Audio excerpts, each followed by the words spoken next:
শুধু চিরপ্রতিদ্বন্দ্বী ব্রাজিল নয়, আর্জেন্টিনার বিশ্বকাপ জয়ের ইতিহাসেও জড়িয়ে আছে একের পর এক বিতর্ক। কখনো ম্যাচ ফিক্সিং, কখনো হ্যান্ড অফ গড, আবার কখনো রেকর্ড সংখ্যক পেনাল্টি।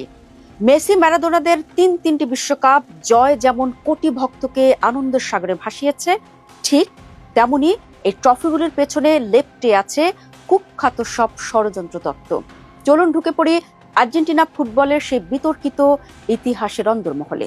আধুনিক জেনারেল হাসপাতাল ও উন্নত প্রযুক্তি এবং অভিজ্ঞ চিকিৎসক দলের নিরলস প্রচেষ্টায় আমরা আছি আপনার পাশে। ডেল্টা হাসপাতাল, মায়ের মতোই যত্নশীল। দর্শক, আর্জেন্টিনার ফুটবল ইতিহাসের সবচেয়ে কলঙ্কিত অধ্যায় বলা হয় 1978 সালের বিশ্বকাপকে। সেবার আর্জেন্টিনার মাটিতেই বসেছিল ফুটবলের এই মহোৎসব, কিন্তু মাঠের বাইরে দেশটিতে চলছিল এক নির্মম স্বৈরাচারী শাসন। জেনারেল হোর্হে রাফায়েল ভিদালার নেতৃত্বে আর্জেন্টিনার সামরিক জান্তা সরকার তখন ক্ষমতার মসনদে। হাজার হাজার রাজনৈতিক কর্মীকে গুম আর নির্যাতন করা হচ্ছিল প্রতিনিয়ত। স্বৈরশাসক ভিদেলা বুঝতে পেরেছিলেন দেশের মানুষের ক্ষোভ আর আন্তর্জাতিক মহলের তীব্র সমালোচনা থেকে নজর ঘোরাতে আর্জেন্টিনার এই বিশ্বকাপ জেতাটা বড্ড দরকার। বিতর্কের চূড়ান্ত রূপ দেখা গেল দ্বিতীয় রাউন্ডের শেষ ম্যাচে পেরুর বিপক্ষে। ফাইনালে যেতে হলে আর্জেন্টিনাকে শুধু জিতলেই হতো না, জিততে হতো অন্তত 4 গোলের ব্যবধানে। কিন্তু ফুটবল প্রেমীদের অবাক করে দিয়ে শক্তিশালী পেরু যেন মাঠে পাত্তাই পেল না। আর্জেন্টিনা ম্যাচটি জিতে নিল 6-0 ব্যবধানে। ম্যাচ শেষ হতেই চারিদিকে কানাঘুষা শুরু হয়ে যায়। শোনা যায় ম্যাচটি ছেড়ে দেওয়ার বিনিময়ে পেরু সরকারের কাছে 35,000 টন গম পাঠিয়েছিল আর্জেন্টিনার সামরিক জান্তা। শুধু তাই নয়, আর্জেন্টিনার সেন্ট্রাল ব্যাংকে আটকে থাকা পেরুর $50 মিলিয়ন একটা বড় তহবিলও নাকি রাতারাতি ছেড়ে দেওয়া হয়েছিল। সবচেয়ে গা শিউরে ওঠার মতো তথ্য হলো, ম্যাচের ঠিক আগে জেনারেল ভিদেলা স্বয়ং বন্দুকধারী রক্ষী নিয়ে পেরুর ড্রেসিং রুমে ঢুকেছিলেন।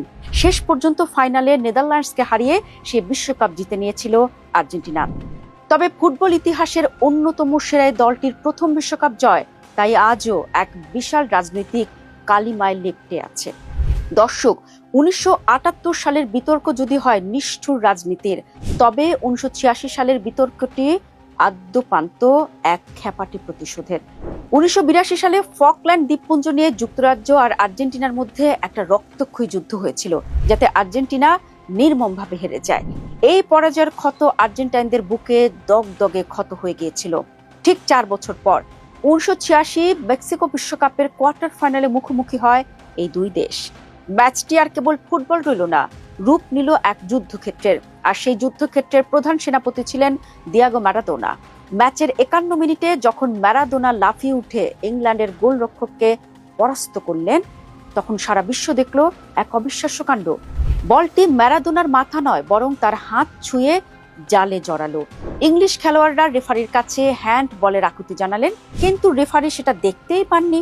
গোল হয়ে গেল। ম্যাচ শেষে ম্যারাডোনা সেই বিখ্যাত উক্তিটি করেছিলেন, গোলটি কিছুটা ম্যারাডোনার মাথা আর কিছুটা ঈশ্বরের হাতের ছোঁয়ায় হয়েছে। একেই ফুটবল বিশ্ব চেনে হ্যান্ড অফ গড নামে। ম্যারাডোনা নিজেই পরে স্বীকার করেছিলেন, ফকল্যান্ড যুদ্ধে মারা যাওয়া আর্জেন্টাইন ভাইদের জন্য এটি ছিল এক মধুর ও পবিত্র প্রতিশোধ। 1986 সালের সে বিশ্বকাপ জিতে নিয়েছিল আর্জেন্টিনা। দর্শক, টানটান উত্তেজনার সেই দিনগুলো পেরিয়ে বিশ্ব যখন আধুনিক ফুটবলে পা রাখলো, তখনও কিন্তু আর্জেন্টিনাকে ঘিরে বিতর্ক থামেনি। এবার বিতর্কের কেন্দ্রে আধুনিক ফুটবলের জাদুকর লিওনেল মেসি। 2022 সালের কাতার বিশ্বকাপে আর্জেন্টিনা যখন চ্যাম্পিয়ন হলো, তখন সামাজিক যোগাযোগ মাধ্যম এবং ফুটবল পণ্ডিতদের একাংশ এক নতুন তত্ত্ব হাজির করলেন, ফিফার স্ক্রিপ্ট। অভিযোগ উঠল, ফিফা এবং কাতার কর্তৃপক্ষ মিলেই নাকি পুরো টুর্নামেন্ট এমনভাবে সাজিয়েছে যাতে মেসি তার ক্যারিয়ারের শেষ প্রান্তে এসে বিশ্বকাপটি উঁচিয়ে ধরতে পারেন। এর সপক্ষে তারা যুক্তি দেখালেন, আর্জেন্টিনার পাওয়ার রেকর্ড সংখ্যক পেনাল্টি।